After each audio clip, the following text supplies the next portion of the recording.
अगर कोई दूसरा कंट्री जो है उसको हटा के दिखाता है तो उसमें हम आपत्ति दर्ज कराते हैं कि ये ऐसा नहीं होना चाहिए, मेरा मैप ऐसा है। तो उस समय हम अंतर्राष्ट्रीय स्तर पर अपनी चीज़ को रखते हैं, लेकिन उसमें एडमिनिस्ट्रेशन और अपनी कंट्री की बात नहीं करते। तो एक और चीज़ आ जाती है, लाइक आपने कई बार देखा होगा कि लाइक आपने हाल ही में सुना भी होगा कि कई सारे यूट्यूबर्स हैं जिनके जो वीडियोस हैं उनको ब्लॉक किया गया यूट्यूब से। उसमें से एक ध्रुव राठी भी थे यार, अरे वो आपने सुना होगा, एक बहुत फेमस नाम है इंडिया में तो बहुत फेमस यूट्यूबर है। तो फिर उनके कई सारे वीडियोस ब्लॉक किए गए। उनमें से एक वीडियो था क्योंकि बीबीसी पे एक उनका आया था इंटरव्यू, इसमें उन्होंने ये बोला था कि मेरा वीडियो स्ट्राइक डाउन किया गया क्योंकि बस 1 सेकंड के लिए वो मैप शो किया गया था और उसमें पीओके को पाकिस्तान का दिखाया गया था और उसके लिए ध्रुव राठी का एक वीडियो स्ट्राइक डाउन कर दिया गया था। तो इंडिया का क्योंकि है और इंडिया का डिफेंस मिनिस्ट्री के द्वारा जो मैप रिलीज किया जाता है, जो 2019 के बाद भी आया इंडिया का जो पॉलिटिकल मैप है, उसमें अगर कश्मीर को हमारा पार्ट नहीं दिखाया जाता, हल्का सा भी एक पार्ट अगर इंडिया का नहीं दिखाया जाता जो इंडिया का ऑफिशियल नेशनल लेवल पे मैप है, तो फिर वो इलीगल मैप है, वो लीगल नहीं है, वो इंडिया की गवर्नमेंट अलाउ नहीं करती। तो इसी तरीके से आप देखेंगे कि ध्रुव राठी का वीडियो बस 1-2 सेकंड के लिए वो मैप दिखाया गया होगा, फ्लैश किया गया होगा और उसको स्ट्राइक डाउन कर दिया गया। तो फिर इंडिया अपने मैप्स के लिए बहुत सीरियस रहता है और इंडिया उसको अपना पार्ट केवल इस वजह से दिखाता है क्योंकि वो हमारा पार्ट है। क्योंकि कश्मीर के जो राजा थे हरि सिंह, तो फिर हरि सिंह जी ने जब साइन कर दिया कि कश्मीर इंडिया का है, तो कश्मीर तो पूरा एरिया था ना, गिलगित बल्टिस्तान वाला भी पूरा एरिया जाता है, मुजफ्फराबाद वाला भी, तो फिर उन्होंने तो पूरा एरिया इंडिया को दिया था, तो फिर पीओके वाले को हम लोग क्यों अलग कर दें? वो भी एक चीज़ आ जाती है इसमें। तो वही आप जैसे कि कैंपेन स्टार्ट किया है, ये तो बड़ी हम लोगों की सौभाग्य की बात है, गांव के सौभाग्य की बात है, बच्चों को आप किस तरीके से आइडियल देंगे, आदर्श देंगे। लेकिन आने वाले समय में मैं आपसे ये जानना चाहता हूँ कि यहाँ के क्षेत्रीय जो गांव हैं सिटी से लगे हुए, इनको छोड़ के हम अगर कंट्री बेसिस पे जाते हैं तो कंट्री बेसिस पे आता है ये कि आदिवासियों की स्थिति बहुत गड़बड़ है, चाहे वो उड़ीसा हो, मिज़ोरम हो, एमपी हो, छत्तीसगढ़ हो, उनकी तो हम लोगों से भी, गांव से यहाँ से भी दशा खराब है।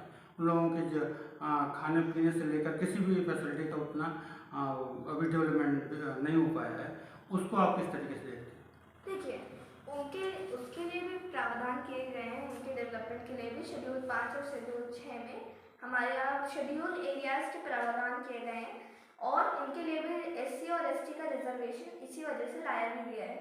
और कोई कई सारे पिछड़े क्षेत्र हैं, बट मैं उनको पिछड़ा नहीं मानता क्योंकि उसमें भी डेवलपमेंट खासकर किया जा रहा है। नॉर्थ ईस्ट वाला रीजन आप देखेंगे, छत्तीसगढ़ वाला, उड़ीसा वाला, और हमारी जो ऑनरेबल प्रेसिडेंट है, राष्ट्रपति है, वो भी एक आदिवासी क्षेत्र से आती है। तो फिर हाँ, प्रावधान लाए गए हैं, कोशिशें की जा रही हैं और आप देखेंगे कि आज भी वहाँ पे कई सारी कोशिशें की गई हैं और वहाँ पे डेवलपमेंट हुआ भी है। आज़ादी से अगर आप आज तक देखिए तो कई सारे डेवलपमेंट हुआ भी है। अगर नॉर्थ ईस्ट में इंसर्जेंसी ना हुई होती तो फिर और डेवलपमेंट हो सकता था, बट नॉर्थ ईस्ट इंसर्जेंसी के कुछ एरियाज की वजह से, लाइक नागालैंड के कुछ एरियाज में जो भारत से अलग होना चाहते हैं बट वो कभी सक्सेसफुल हो नहीं पाएंगे, उनको भी हम लोगों की आर्मी कंट्रोल भी कर रही है और उन पर अटैक करके कंटिन्यूसली उन पर ऑफेंसिव करके कर रही है और अपने रीऑक्यूपाई कर रही है और वापस अपने अंदर ले रही है जो उन लोगों ने भारत से अलग करने की मांग की थी और चाइना के सपोर्ट में आके और पाकिस्तान के सपोर्ट में उन लोगों ने किया था 1970s में, आप खासकर देखेंगे। तो नॉर्थ ईस्ट इंसर्जेंसी की वजह से और आप छत्तीसगढ़ वाले रीजन में आएंगे तो नक्सल आपको मिलेंगे जो नक्सली है और जो माओइस्ट चाइना की आइडियोलॉजी से इंस्पायर होकर काम कर रहे हैं।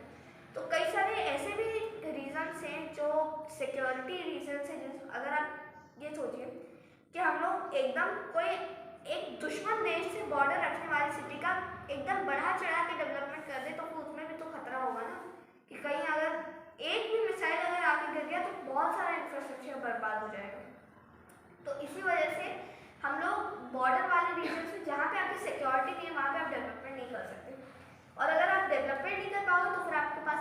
नहीं आएगा, और अगर एजुकेशन नहीं आएगा ऑटोमेटिकली डेवलपमेंट भी नहीं होगा। सिक्योरिटी नहीं होगी, डेवलपमेंट नहीं होगा, सिक्योरिटी नहीं होगी, एजुकेशन नहीं होगा। इन सभी चीज़ों से डेवलपमेंट इफेक्ट होता है, और क्योंकि डेवलपमेंट इफेक्ट हो रहा है इसका मतलब एजुकेशन इफेक्ट हो रहा है।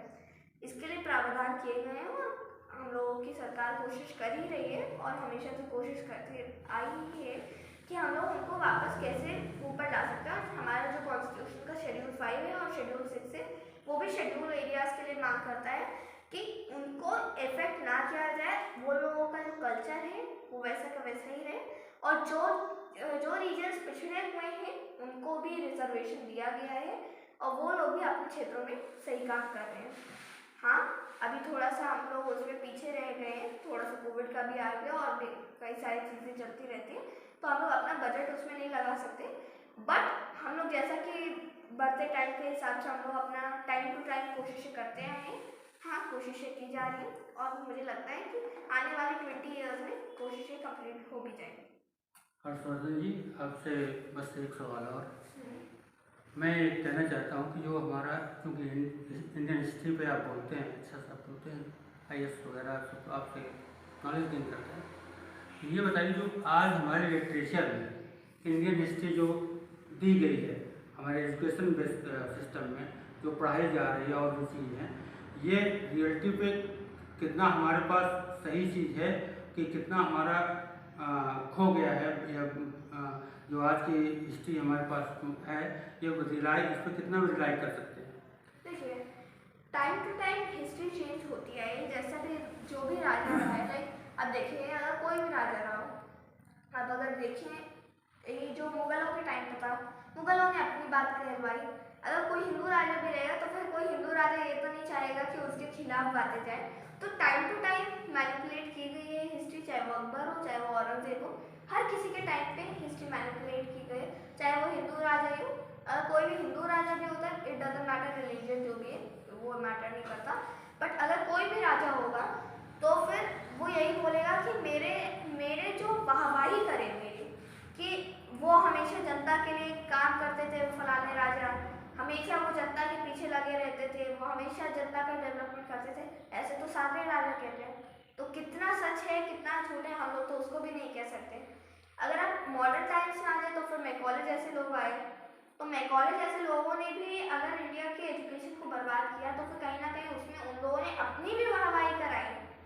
जितने भी राजा आए उन्होंने इंडियन हिस्ट्री में अपनी अपनी बातें ऐड करते आए हैं हम लोग, तो फिर हम लोग किसी भी हिस्ट्री को नहीं कह सकते, क्योंकि हम लोगों के पास अगर प्रूफ्स नहीं है, तो हम लोग अगर एविडेंसेस नहीं है जो ऑथेंटिकेटेड है, बाहर के भी राइटर्स ने अगर लिखा होगा, लाइक अगर अल बरूनी जैसे हैं, तो अगर कई सारे बाहर के ट्रैवलर्स आएंगे, हिंस आएंगे, हाँ, तो फिर अगर बाहर के राइटर्स अगर वही चीज़ लिख रहे हैं, क्योंकि वो लोग तो भारत से कोई कनेक्शन नहीं रखते, अगर वो लोग वाहवाही कर रहे हैं तो फिर आप उसको ऑथेंटिकेट कर सकते हो कि हाँ ये सही कह रहा है आदमी। ये तो हो गया एंशिएंट और मेडिवल टाइम्स के बाद कि जो भी राजा आएगा वो अपनी वाहवाही तो करेगा ही, ऑब्वियस सी बात है। और अपने टाइम का भी बोलेगा कि बहुत अच्छा डेवलपमेंट होता था। मॉडर्न टाइम्स में आएंगे, ब्रिटिशर्स ने भी यही काम किया। ब्रिटिशर्स नहीं चाहते थे कि लोग ये लिखें कि ब्रिटिशर्स ने इतना लोगों को एक्सप्लॉइट किया, भारत से इतने पैसे चुरा के ले गए। तो यार देखें कि सावरकर जी ने भी अपने तलवार से नहीं लड़े बट अपनी कलम से लड़े हुए, वही चीज़ है। तो फिर सावरकर जैसे लोगों ने कलम से लिखा और उनको भी अरेस्ट करके जेल में डाल दिया गया। तो आप उसमें भी अगर आप देखें तो फिर वही चीज़ याद आती है कि कलम से जो भी किसी के खिलाफ लिखता है तो उसको जेल में डाल जाता है। तो फिर आज के समय जो आप हिस्ट्री देख भी रहे हैं वो कितने परसेंट ट्रुथ है कितने परसेंट फॉल्स है आप उसको भी कुछ कह नहीं सकते। बट ऑथेंटिकेटेड जो है हम लोग के पास जो एविडेंसेस है, हाँ हम लोग उसको हिस्ट्री मान सकते हैं। जो हाथी गुफाओं की जो हाथी गुफा है वहाँ पे भी जो हम लोग को इंस्क्रिप्शंस मिले जो दीवारों में खोदे गए हैं, जो दीवारों में खोद के लिखा गया है, हाँ उसमें भी राजा ने अपने बारे में बताया है कि राजा कैसे चलता था कैसे होता था। तो फिर हमारी इंडियन हिस्ट्री कितनी ट्रुथ है और कितनी फॉल्स है, हम लोग अगर उसको कई सारे राइटर्स अगर सेम चीज़ लिख रहे हैं तो हाँ हम लोग उसको ट्रुथ मान सकते हैं। अगर कई सारे राइटर्स उस टाइम के अगर कई सारे राइटर्स उसको नहीं मानते तो ऐसा भी हो सकता है कि वो सच ना हो।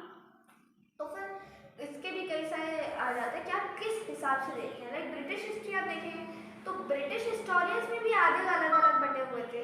आधे लोग कहते थे कि नहीं, जो ब्रिटिशर्स हैं वही अच्छे हैं, उनकी एजुकेशन अच्छी है, इंडियंस की तो कोई एजुकेशन अच्छी है ही नहीं। और अगर आप यही कई सारे ब्रिटिश हिस्टोरियंस को और भी कई सारे ब्रिटिशर्स को देखिए, वो लोग कहते हैं कि अरे हम तो हिंदी पढ़ेंगे, हम लोग तो संस्कृत पढ़ेंगे, हम लोग तो वेदों की ओर बढ़ेंगे। तो फिर इंडिया में टाइम टू टाइम ऐसे वेरिएशंस आते रहे कि आधे लोग उसके सपोर्ट में भी थे, आधे लोग उसके विरोध में भी थे। तो अगर आप हम लोग अपने क्वेश्चन की तो और वापस आए कि इंडियन हिस्ट्री कितने % आज के समय ट्रू है जो बच्चों को पढ़ाई जाती है और कितने % फॉल्स है, वो भी हम लोग इस क्वेश्चन पे भी डाउट कर सकते हैं कि सारी चीज़ें ट्रू है या फिर सारी चीज़ें ही फॉल्स है। हम लोग उसको सच भी नहीं कह सकते। तो हर चीज़ में हिस्ट्री में अगर कोई भी चीज़ है तो उसमें आपको डाउट रहेगा। लाइक जब तक कोई भाषा या फिर किताबें नहीं लिखी जाती थी, उससे लाइक जिसको हम लोग प्री हिस्टोरिक एरा कहते हैं या फिर प्रोटो हिस्टोरिक एरा कहते हैं। प्रोटो हिस्टोरिक एरा में तो हम लोग कुछ एविडेंसेस भी मिल जाते हैं, लाइक कुछ मिट्टी के बर्तन मिल गए, या फिर हिस्टोरिक जो टाइम आ जाता है इंडियन सिविलाइजेशन से जो हम लोग पढ़ते हैं, तो ऐसे एरियाज में आके हम लोग को प्रूफ मिलते हैं। आर्कियोलॉजी है, हम लोग को इन सब के प्रूफ मिल रहे हैं। अगर लिटरेचर उस समय हम लोग का डेवलप नहीं था, बट हम लोग का आर्कियोलॉजी डेवलप था, और हम लोग उसे कार्बन डेटिंग करके हम लोग ये भी जान सकते हैं कि वो कब था, कौन से टाइम में था, किस टाइम में होता होगा। तो ये भी एक चीज़ है जो मैटर करती है। लाइक अभी भी हम लोग हिस्ट्री के हिसाब से नहीं कह सकते कि ये त्रेता युग वगैरह सच में भी था कि नहीं था। तो हर चीज़ हिस्ट्री में डाउटफुल है। ऐसा भी हो सकता है कि कोई नई किताब ढूंढी जाती है या फिर नई चीज़ खोद के निकाली जाती है जो जिसमें ये लिखा होता है कि अकबर एक बहुत ही बुरा शासक था, तो उसमें आप क्या कहेंगे? उसको तो हम लोग अकबर द ग्रेट कहते हैं। तो हर एक चीज़ डाउटफुल है। अशोक को भी आप देखिए, अशोक को बोला जाता है जब तक उसने बुद्धिज्म नहीं अपनाया था, जब तक उसने कलिंग का युद्ध नहीं लड़ा था, तब तक बोला जाता है कि वो बड़ा क्रूर शासक था। बट उसको अशोका द ग्रेट क्यों कहा जाता है? अशोक महान क्यों कहा जाता है? वो भी एक चीज़ है। तो हर चीज़ के प्रोज भी रहते हैं, कॉन्स भी रहते हैं। तो इंडियन हिस्ट्री कितनी ट्रू है, क्योंकि कई सारे हिस्टोरियंस आप देखिए, वो लोग कहेंगे कि अशोक बहुत महान राजा था। कई सारे हिस्टोरियंस कहेंगे कि नहीं, वो तो हमेशा आराम में ही रहता था, उसने अपने सारे भाइयों को मरवा दिया, अपने 99 भाइयों को मरवा दिया। वो भी एक चीज़ है। तो हर एक चीज़ का प्रोज भी रहता है, कॉन्स भी रहता है। तो अशोक कितना महान था, कितना महान नहीं था, वो भी हम लोग नहीं कह सकते। तो कई सारी चीज़ें रहती हैं। इंडियन हिस्ट्री कितनी ट्रू है, कितनी फॉल्स है। आधी चीज़ें ट्रू भी हो सकती है, आधी चीज़ें फॉल्स भी हो सकती है, बट 100% सारी चीज़ें कंपनी मार्केट वाला नहीं है। तो ये चीज़ है। जैसे एक दो वर्ड कहे जाए कि जिनका कोई अपना इतिहास नहीं, उनकी कोई पहचान नहीं, तो इतिहास को होना बहुत ही आवश्यक है। हाँ। अगर हमारे दादा बाबा हम अपने पूर्वजों को नहीं पहचानेंगे तो कहीं ना कहीं इतिहास में इन चीज़ों में छेड़छाड़ हुई है, जिससे कि हम अपने प्राचीनतम जैसे वेद हमारे हैं और वेद शास्त्र हैं, ये सब चीज़ें ये इतिहास में किस तरीके से आप देखते हैं?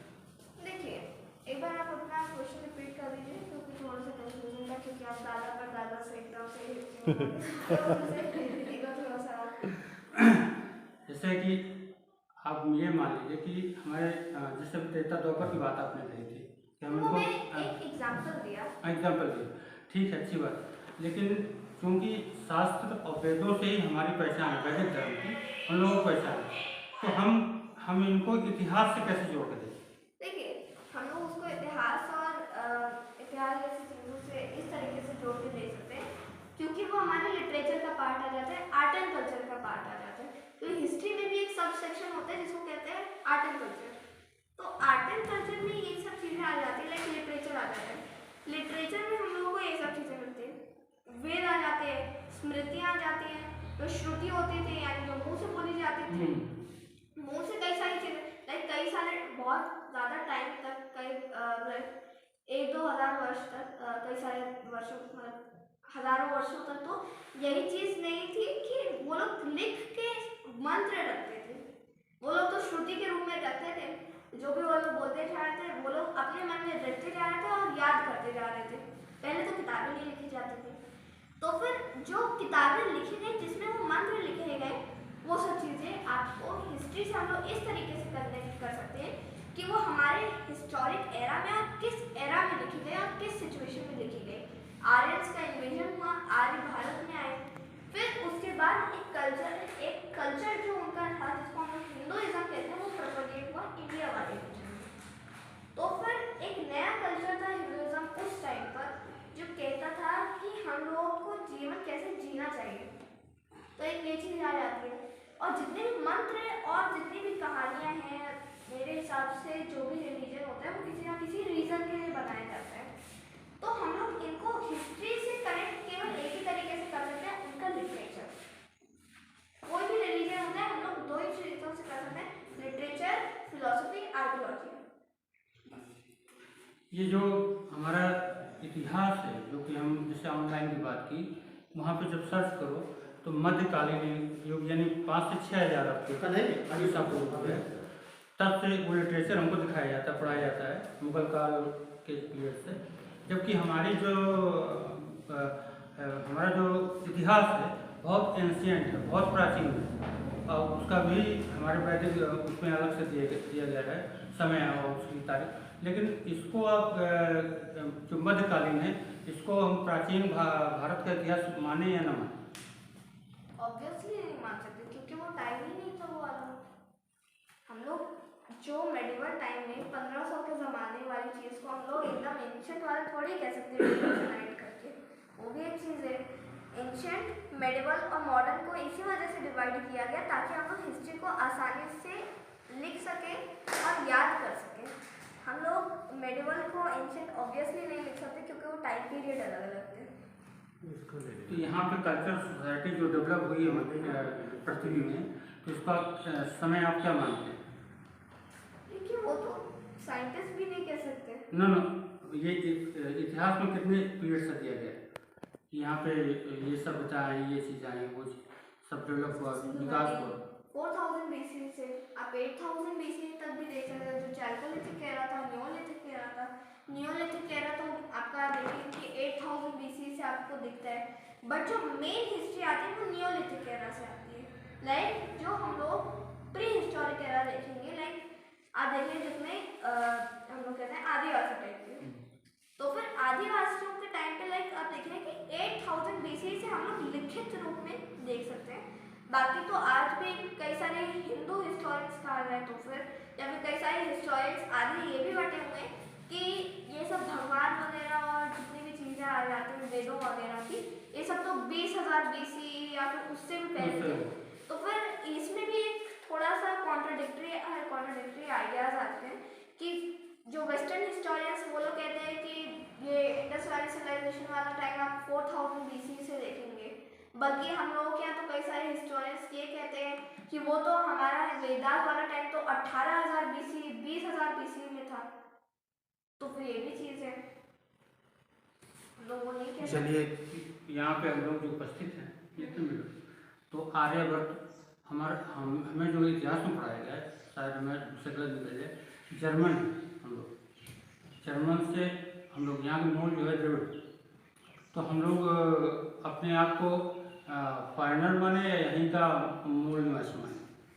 अब देखिए आज के समय में कुछ नहीं जानता कि ये जो भी है, मैं बस यही चाहता हूँ कि मैं एक भारतीय हूँ। चलिए हमारा रेशियल एथनिसिटी का अगर आप एथिकली देखें, मैं कोई रेसिस्ट यहाँ पे कोई चीज़ नहीं कहना चाहूँगा जो हमारे किसी और रेस को या फिर संप्रदाय को नुकसान पहुँचाए, बट यही कहना चाहूँगा मैं कोई रेसिस्ट नहीं हूँ। पहले ही मैं बता दूँ मैं किसी भी संप्रदाय के खिलाफ कुछ अलग थॉट्स नहीं रखता, बट हाँ ये चीज़ है कि हाँ जो आज के समय हम लोग देखते हैं हम लोग मिक्स्ड रेस है। आधे हम लोग वहाँ जो मेरी आप देखेंगे जो सेंट्रल एशिया वाला रीजन था, सेंट्रल एशिया से, क्योंकि इसमें भी कई सारी थियरीज हैं जो हमारे तिलक साहब थे और जो गोपाल गोखले जी थे, वो लोग ऐसे थॉट रखते थे कि वेदों में तो ये लिखा है कि ऋग्वेद जो है उसमें ये चीज़ लिखी है कि जो आर्य थे वो लोग ऐसे जगह से आए थे जहाँ पे 6 महीने धूप रहती थी और 6 महीने रात रहती थी, यानी आधा वर्ष तो वहाँ पे धूप रहती थी, आधा वर्ष वहाँ पे रात रहती थी।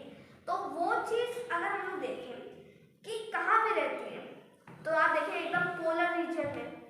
बट जो मेन सबसे ज़्यादा जो हिस्टोरियंस कहते हैं, जो major historians historians, Max Muller जैसे हिस्टोरियंस, वो लोग ये कहते हैं जो यूरेशिया वाला रीजन है, यानी जो यूक्रेन वाला आज के समय जो सेंट्रल एशिया, कजाकिस्तान वगैरह, उज्बेकिस्तान, वहां से आर्य आए थे।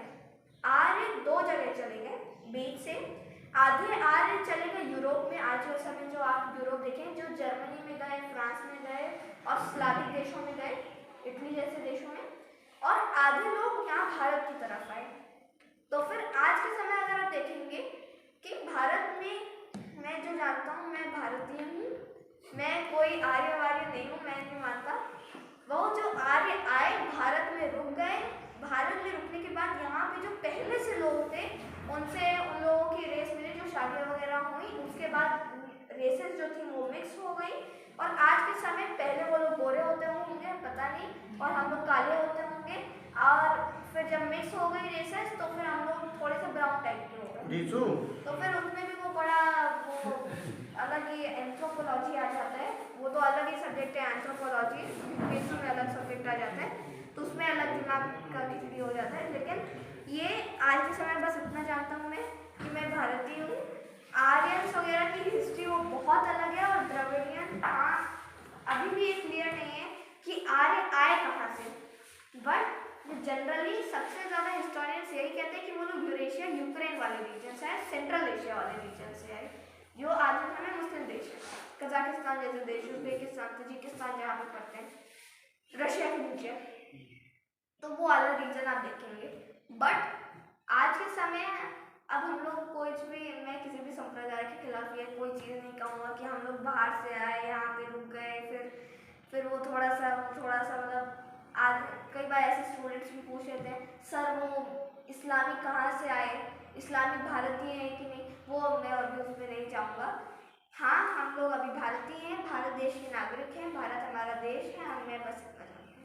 ये द्रविड़ को पढ़ाया गया हमारे इतिहास में कि यहाँ के मूल निवासी थे। हाँ, तो ये सच है कि नहीं?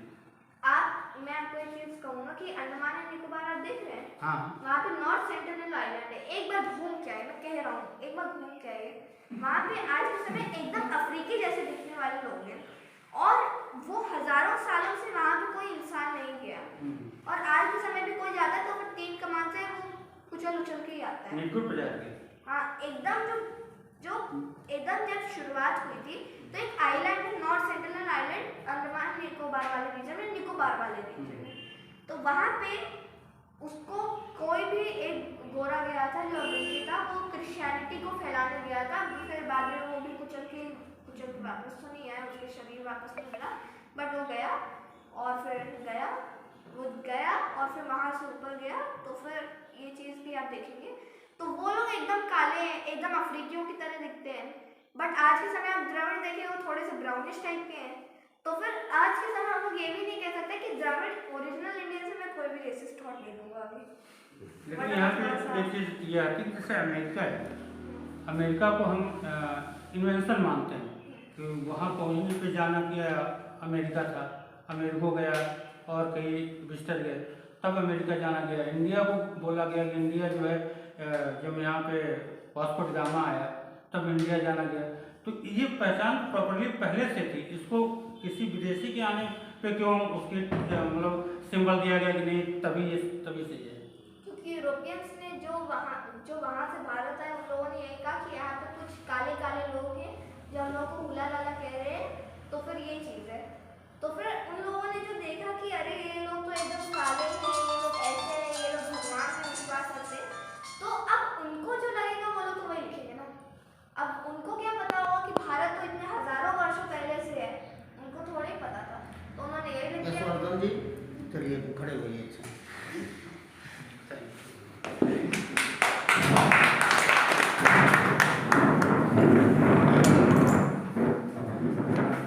हमारी ग्राम पंचायत भारी भोगीपुर जो विकास खंड सबसौर और तहसील नरवल में पड़ती है, आज हमारे जिले के होनहार बालक, अद्भुत अलौकिक प्रतिभा के धनी यशवर्धन सिंह जीपाल अपने पिता डॉक्टर साहब के साथ, अपनी माता जी के साथ, सिस्टर के साथ हमारी इस ग्राम सभा पे उपस्थित हुए। मैं ऐसी अद्भुत अलौकिक शख्सियत बालक का हृदय से अभिनंदन करता हूँ। अपनी ग्राम पंचायत के सभी ग्रामवासियों की तरफ से स्वागत करता हूँ और ईश्वर से यही कामना करता हूँ कि हमारे इस जिले का, हमारी इस ग्राम सभा का, हमारे प्रदेश का, हमारे देश का नाम यशवर्धन जी रोशन करें।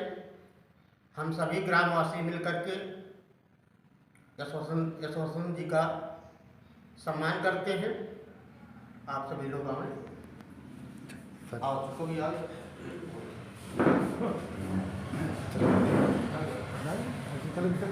आप देखिए आओ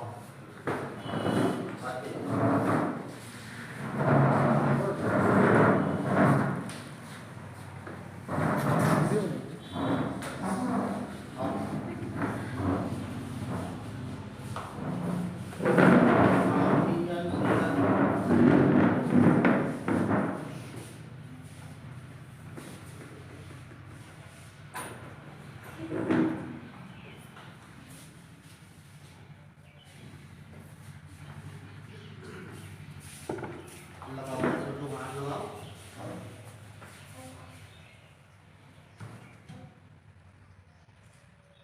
ठीक।